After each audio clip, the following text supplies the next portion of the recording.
Have you ever wondered how many times you were respected for being good? Have you ever felt that the more you try to please, the less you are valued? What if your obsession with being a good person for justice is what is destroying you? Everyone sees what you appear to be. I rarely feel what you are. Niccolò Machiavelli. The truth is simple, but cruel. You are tired. Maybe you don't even know exactly why, but you feel it. You feel as if you carry an invisible burden, a constant obligation to keep everything in balance, to please everyone, to avoid conflicts, to be inclusive.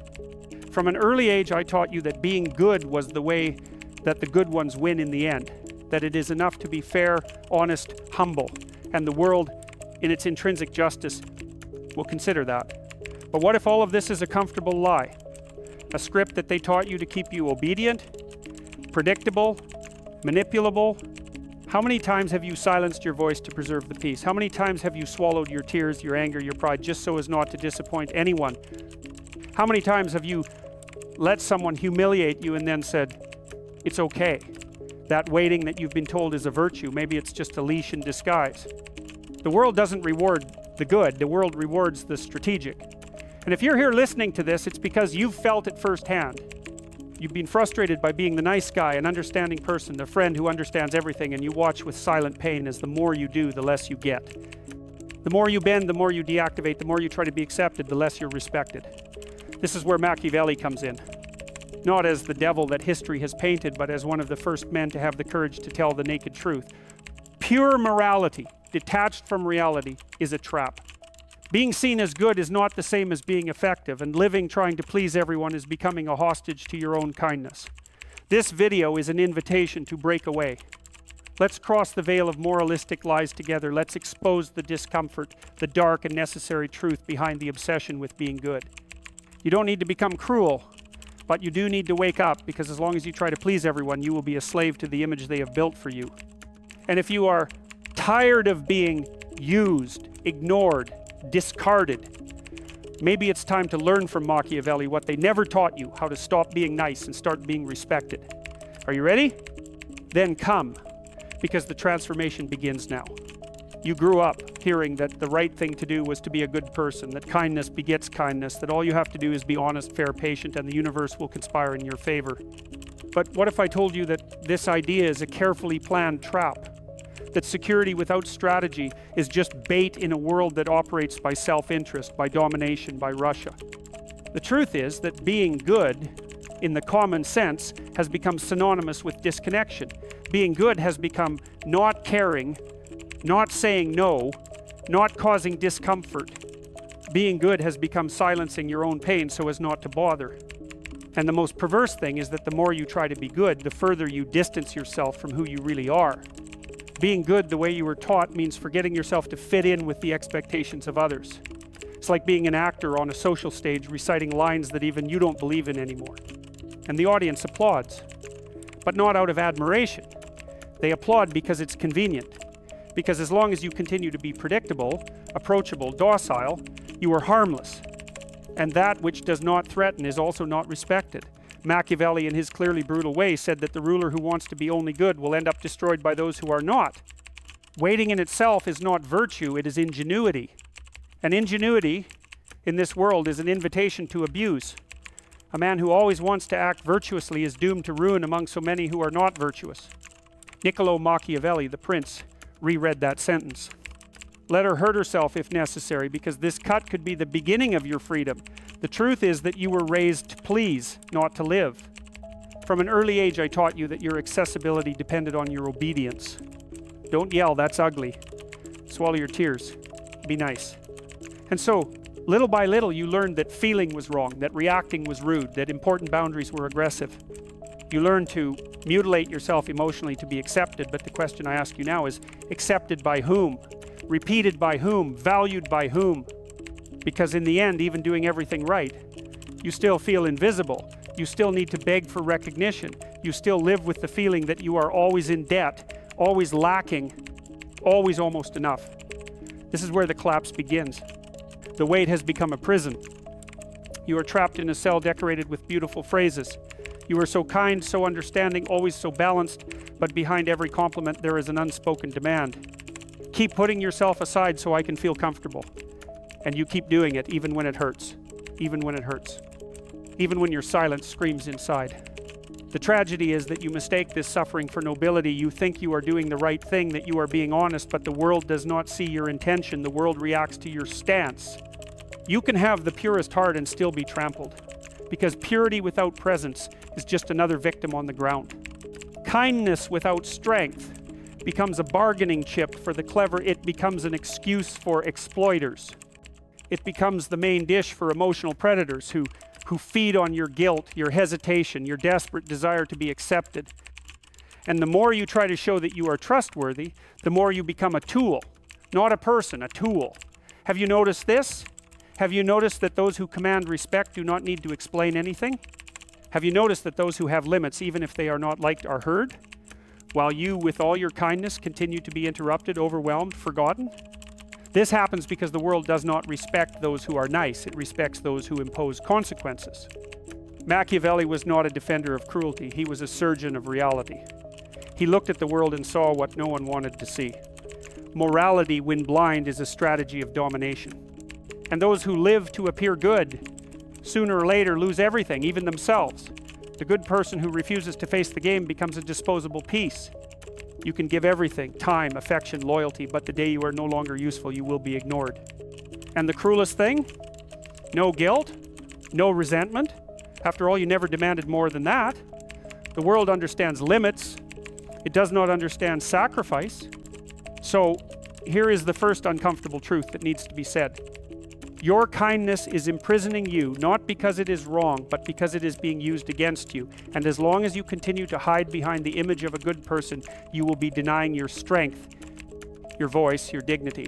You were not born wanting to please everyone. This hunger for acceptance, this urgency to avoid conflict, this fear of bothering was learned, conditioned, imposed. From a very early age, you understood, perhaps without words, perhaps only with looks and subtle punishments, that being yourself was not enough. You learned that love came with a price, and that the price was your silence. As a child, all you had to do was say, I don't like it, or this hurt me, to be told that you were spoiled, ungrateful, and exaggerated. All you had to do was cry at the wrong time to be reprimanded. All you had to do was be yourself, spontaneous, emotional, and honest, to be molded. And you molded yourself. It started with small gestures, a forced smile here, an okay lie there, and soon it became a way of life.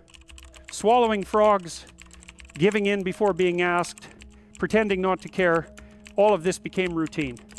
Because at some point in your history, you learned that your emotional survival depended on not being rejected. The problem, this adaptation turned into submission. It became an automatic mechanism of self-abandonment. You became a master at perceiving what the other person wanted to hear, in feeling the mood, in measuring your words, in anticipating disappointments, just to avoid the discomfort of being frowned upon. But do you know what is crueler? You think this is empathy, but it is not. It is fear. Fear of being rejected, fear of being judged, fear of being called selfish, difficult, insensitive, fear of being who you really are. With limits, desires, anger, and voice, and while you live this fear disguised as kindness, the world reads you exactly by what you show, weakness. Machiavelli knew this. He did not talk about psychology in the modern way, but he understood the human soul like no one else. He knew that people respect that which imposes consequences. He knew that those who never threaten, never confront, never impose, are never taken seriously. And this applies to you. You can be kind, but if you never take a stand, you will be treated as a tool, not as a presence. You can be generous, but if you never say enough, you will be drained to the point of exhaustion. And the worst part is that no one will feel guilty about this, because the world does not measure kindness, it measures usefulness. And if your kindness is always offered without criteria, without reciprocity, without pause, it ceases to be a virtue and becomes a resource. Have you ever noticed how the nice guys are always running after you? Always justifying, explaining, apologizing for existing? While those who impose limits, even if they are less nice, are heard, respected, remembered. This is no coincidence. It is a psychic structure, a hierarchy of emotional power. The submissive person lives in fear of being abandoned. The assertive person lives with clarity about who can stay and who can go. The submissive person hides behind masks of empathy. The assertive person shows their face even when it is uncomfortable. The submissive person expects their kindness to speak for itself. The assertive person knows that without presence there is no respect. And here comes one of the greatest emotional confusions of our generation. The idea that being nice is the same as being good. It is not.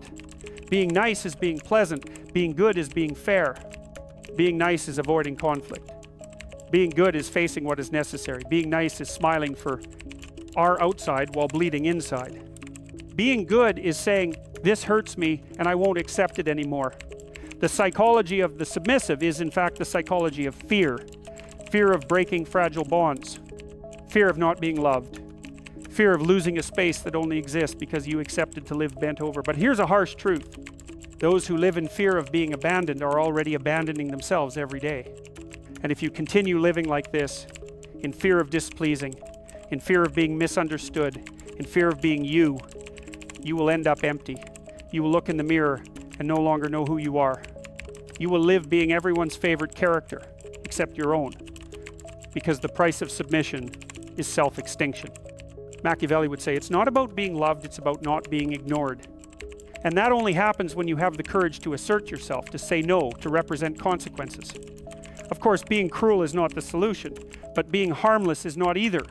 There is a middle path, but it is only accessible when you understand that being submissive is not being good. It is being conditioned.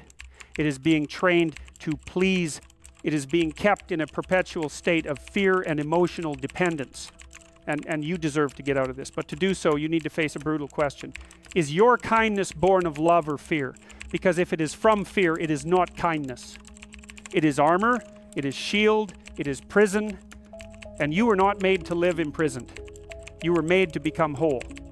You spent your life believing that you would be recognized for your essence, that all you had to do was be sincere, fair, humble, and people would see your truth.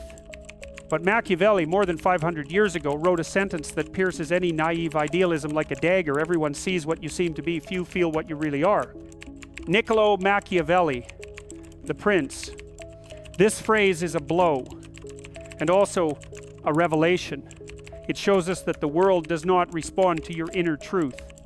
The world responds to your image, to what you represent, to the impact you cause, to the fear or respect you arouse. Is it cruel? Certainly, but it is real. And as long as you live waiting for your good intentions to be perceived, you will continue to be ignored by those who know how to play. Because life, whether you like it or not, is a game of perception. And Machiavelli did not write to create monsters, he wrote to teach survival. He knew that in a world populated by wolves, being just a lamb is asking to be devoured.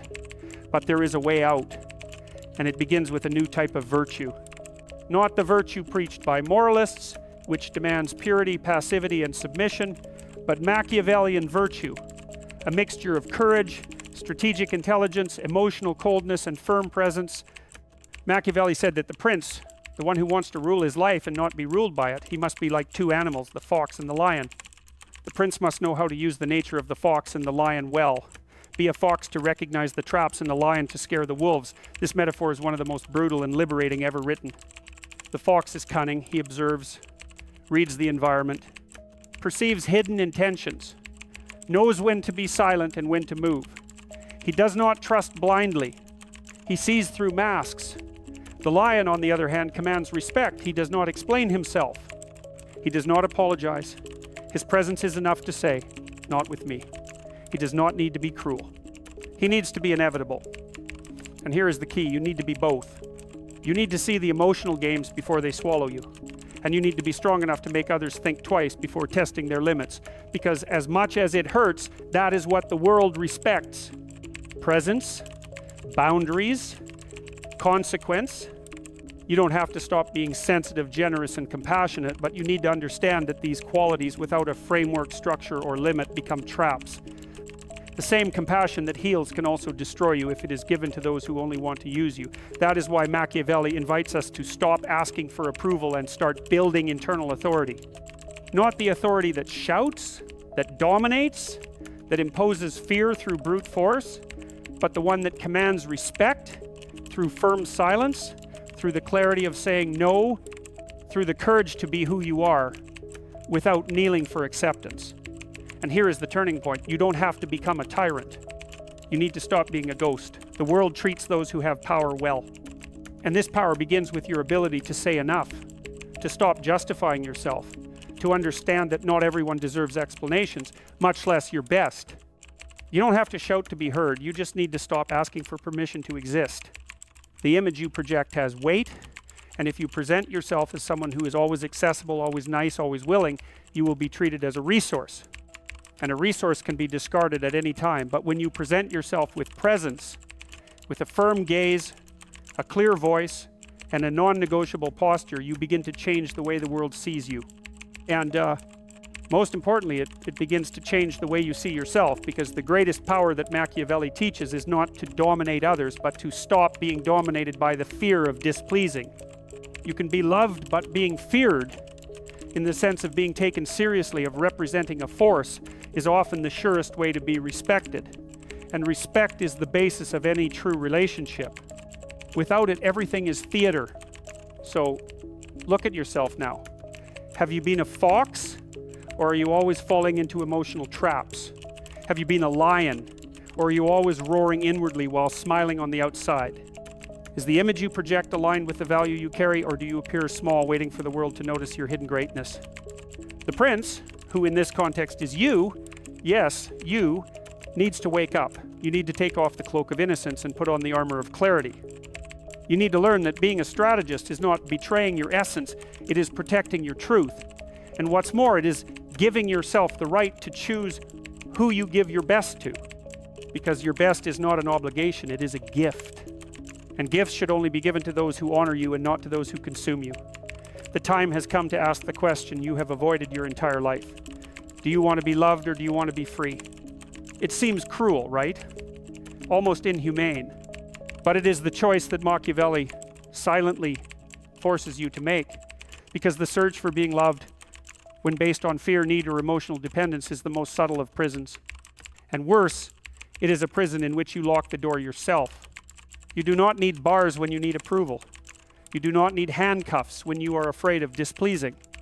You do not need external censorship when you are always sabotaging yourself internally to fit in with other people's expectations. The truth that no one wants to face is this: the obsession with being seen as good, cool, and pleasant does not arise from virtue. It is born from the shame of being who you are. And this shame is sneaky. It disguises itself as humility, dresses itself as kindness, masks itself as empathy. But deep down, it is just your secret belief that you are not enough the way you are. That is why you mold yourself, recalibrate yourself, adapt to each environment, to each person, say yes when you want to say no, forgive too quickly, smile when everything inside you wants to scream. And then when you realize it, you have spent your life trying to maintain an image that is not even yours. You have become what others needed you to be, and have forgotten who you were before that. The man who lives only to be loved will always be a slave to the gaze of others.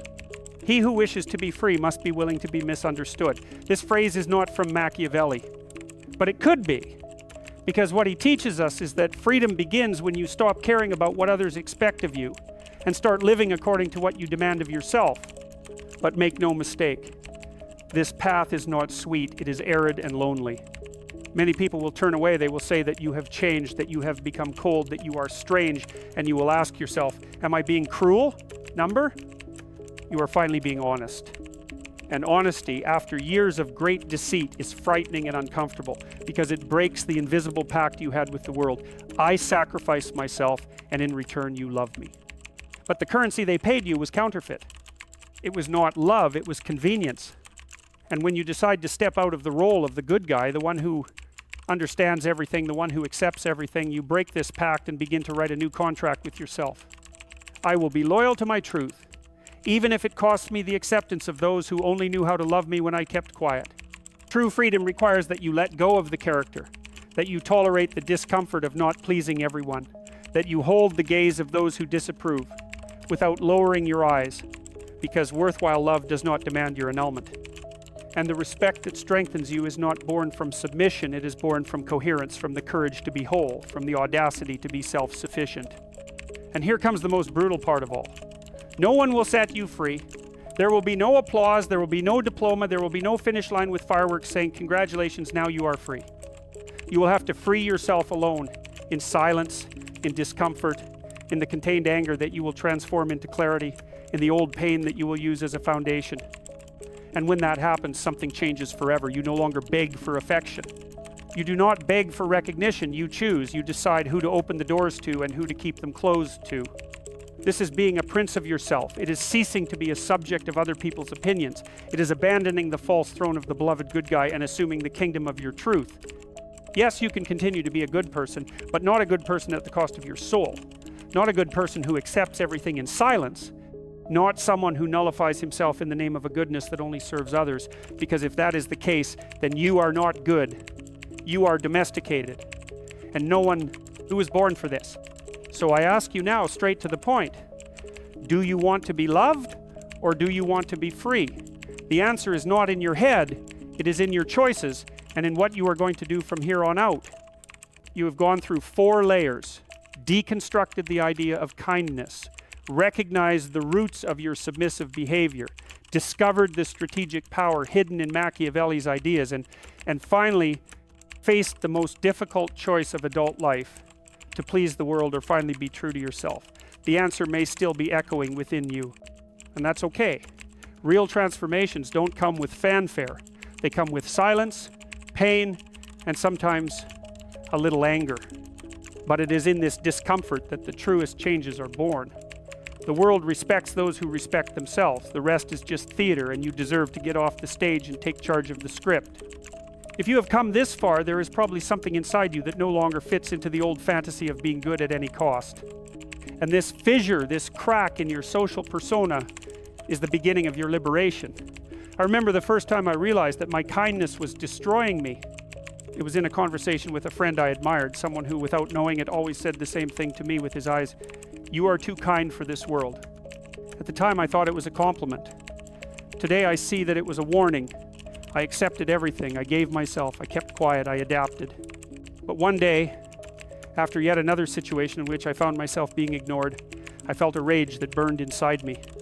Anger at others, perhaps, but mainly anger at myself. That night, I wrote a sentence on a piece of paper and stuck it to the mirror. Being good is not about erasing yourself. Being good is having the courage to exist fully. It took me years to understand the weight of this. And maybe you are in the same process now. And if you are, I just want to tell you, I see you. This channel, these videos, these scripts are not about giving lessons. They're about lighting candles in dark hallways where many walk alone. And if one of these candles illuminated something inside you today, it was worth it. If you haven't subscribed to the channel yet, that's okay. Keep being nice. Keep letting life run you over. The algorithm loves those who live to please. Now, if you're ready to stop being the tamed version of yourself, click like, comment below the last time you said no without guilt, and subscribe. Not because I asked you to, but because from now on you only do what you choose to do. Oh, and the videos that are appearing here on the screen, one of them will irritate you, the other will free you. But I'm not going to tell you which is which. You'll have to figure it out for yourself, like every transformation that really matters. See you on the other side.